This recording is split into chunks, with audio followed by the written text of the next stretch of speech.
Welcome back to Close Listening. I'm Zach Morgenstern, joined as always by silent co-host Ludwig von B, and we're continuing to listen through the Beatles studio album discography. And this takes us to Beatles for Sale, the fourth album. I've been told this is one of the less interesting albums, so we're going to see how we feel about it. Let's get it going with track one. All right, so just listen to track one of this album. It's called No Reply. It has a very different sound than what I've heard on much of the early albums. And, I know this album is considered not a favorite. And I did find the sound of the first song underwhelming, but I don't mean underwhelming as a critique. It's just you're used to the Beatles coming on with this bright electric sound, like they're playing to their big crowd of screaming fans. And this one is just kind of interestingly quiet and acoustic, but John is very articulate in the song. The music is nice and smooth. It's beautiful to listen to, and it comes across as expressive, even if the lyrics aren't great. The bridge does make for a bit of a change of sound, but it's still, interestingly stripped down. You can hear hand claps louder than Ringo's drums. So this is one you really have to listen to. I don't believe it counts as one of the more famous Beatles songs. So then again, I feel like a lot of people probably listen to the Beatles more completely than I did up to this age. But anyway, I like No Reply. But I don't love it's. I have very complicated feelings about it, but it's good. You should listen to it. Track two on the record is called I'm a Loser. This is one of those ones that I'm familiar with, but I'm not sure if I was familiar with it actually because it is one of the great Beatles songs or just because it has a memorable title. And that's basically what I thought when I listened to it more closely this time. They don't say very much with the songs. There doesn't feel like there's much specificity to the self-deprecation here. You just sort of remember that I'm a loser chorus. Track number 3 is called She's Dressed in Black. The sound of this one really reminded me of the Everly Brothers. There's something different that's going on with the vocal harmonies with John and Paul on this one. And I don't know if there's a particularly good technical way to describe that. I know the Everly Brothers are generally described as close harmony singers. So I suppose John and Paul are going more for that style with this one than whatever their traditional style of harmony is. But, if there's a musical expert in the comments who can explain it a bit better. So generally my feel of this song is it's a tribute to the Everly Brothers, if you can call it a tribute to an act that only predates the Beatles by a couple years. It has a country sound and kind of folksy lyrics. Track number 4 on the record, we get, once again, a Chuck Berry cover. John is very comfortable singing the song. There's really not much to say about it. Rock and roll music is just a fun Chuck Berry song where he sings about how he prefers rock and roll to older styles of music. I've actually performed it live where I do that grumpy rock fan thing where rather than ripping on the mambo and modern jazz or whatever that gets ripped on the original, I rip on contemporary pop music. But that's not too serious. But yeah, it's basically a pretty close sound alike to the Chuck Berry original, and there's some nice piano glissando in the bridge. The next song is called Follow the Sun, and kind of like No Reply, it was a subtle favorite for me. It didn't strike me as amazing, but it was very pleasant to listen to. This is a Paul composition. I looked up what he said about writing it, and I think all he said he was looking out the window when smoking a cigarette. There's not much of a story here, but it reminds me of some Cat Stevens stuff about yearning for the road and maybe leaving people behind, but doing so with warm feelings. And part of the reason I looked this song up is I assume there must be a clavichord or some kind of early synthesizer on it. But as far as I can tell, it's just the Beatles with, their guitars, bass, and drums. So something is done with the guitars where it reminds me a bit of the keyboard sounds on Cat Stevens songs, like Where Do the Children Play and Oh Very Young. It's this prophetic song about, how you have to leave people behind sometimes to find yourself in this big, beautiful world. It's, just a nice song about following the sun, whatever that means to you. Track 6, we Follow the Sun with Mr. Moonlight, and it has this really distinct screaming opening. Apparently this one is a cover. I tried to look into the guy who wrote it. His name is Roy Lee Johnson. I wasn't able to find too much, but then again, I didn't do too much digging. So if you're curious, song you like, that might be a fine thing to find out about. All I really saw is that he wrote it when he was part of a band called Dr. Feelgood and the Interns. And I think Dr. Feelgood, who is not Roy Lee Johnson. He goes back quite a ways. He was born in 1914 or something. And this song indeed has a bit of a vintage feel to it, though it also just reminds me of sort of late 50s, early 60s doo-wop. It said in the Wikipedia article for the song that this is the least popular song on Beatles for Sale. So I went into this listening experience hearing negative things about Beatles for Sale, and then apparently they really hate, you know, our friend Mr. Moonlight here, but I don't know, it has a really interesting vocal opening, and then it's fine from then on there on out. It has some personality. I mean, I think the only reason it's not more memorable is that the Beatles didn't write it, and it's not quite as conventionally catchy as Twist and Shout.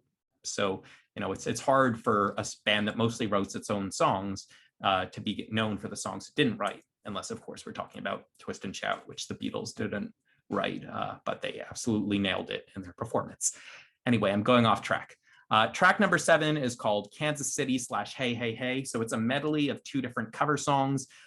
Kansas City, it sounds kind of like a Fats Domino tune. It was written by the legendary rock songwriters Jerry Lieber and Mike Stoller. I believe they're the guys behind Hound Dog as well. And on both of these songs, Paul absolutely sounds like Little Richard. So, you know, usually it's John who's associated with screaming, but Paul shows here that his sweet voice can scream as well. And indeed, the second song in this medley, Hey, Hey, Hey, is in fact a Little Richard song. So I find Paul almost makes Kansas City sound more like the Little Richard song in comparison. And Hey, Hey, Hey kind of reminds me of a Louis Jordan tune almost. Track 8 on the album is 8 Days a Week. And so I assume this is the most famous song from this record. It's the first one, you know, other than the Chuck Berry song that, you know, I really knew before listening to this record. And as I said in my review of the last video, it sounds comparatively stripped down compared to the other songs. If you just heard instrumentals, this one might not be the standout favorite, but a good lyric is so important. And just as Can't Buy Me Love or A Hard Day's Night engage in wordplay, 8 days a week is wordplay because, duh, there are only 7 days a week. So the song is a nice, simple, folksy sound to it. Again, you can hear the hand claps, and there's nothing wrong with that. But you might think the songs with sort of more experimental guitar or other instruments would be more memorable. But no, again, lyrics go a long way. Track 9 on the album is a Buddy Holly cover. It's called Words of Love. And people who've never listened to him just might think of Buddy Holly as one of the many rockabillys of the 50s. They might think of him as Elvis with glasses.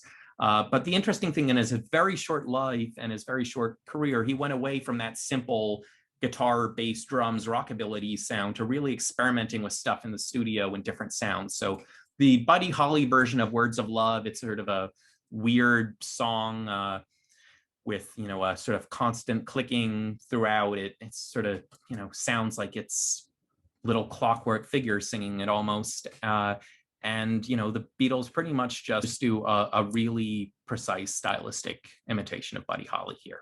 Track number 10 is called Honey Don't. This is another cover by another one of the great 50s legends. So we've heard some Chuck Berry, we've heard some Buddy Holly, and now we are hearing Carl Perkins, who, again, a bit less famous, but he wrote Blue Suede Shoes, which is, you know, the unofficial national anthem of rock and roll. So it makes sense that the Beatles would want to pay him their dues.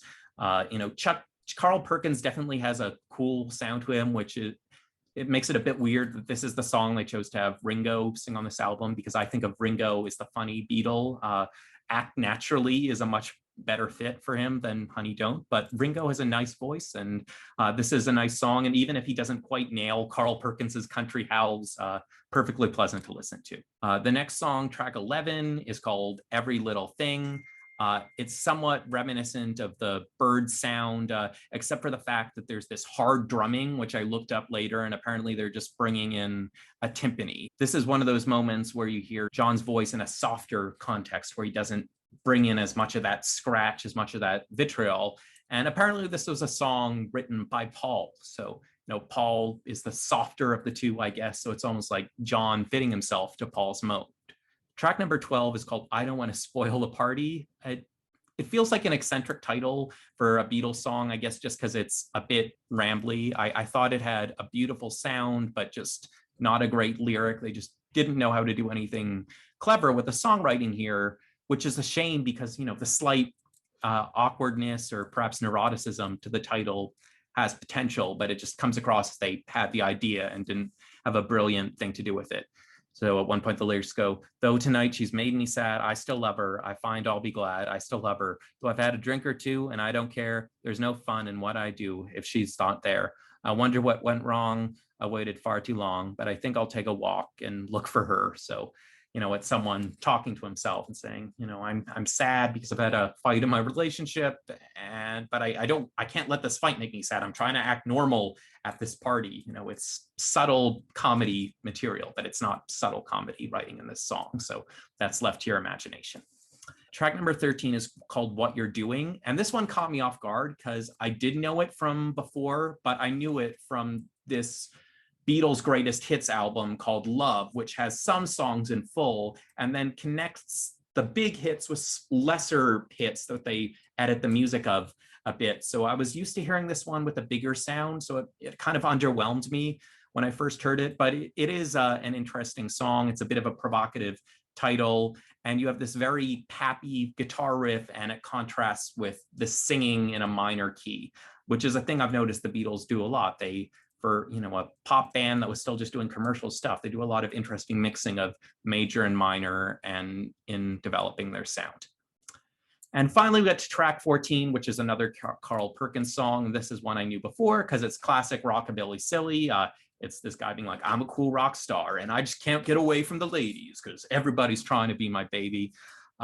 When you read about this one, it says it used a technique for George Harrison's voice called Steed, that send tape echo delay. I don't know, I didn't quite like it. It made George sound not quite like George. And in my opinion, George is an amazing singer. At least he hit some very high notes in his solo career. So I don't know why they had to do this early version of auto-tune with his voice here. It's not like Carl Perkins has a long resonant voice either. He's sharp and to the point.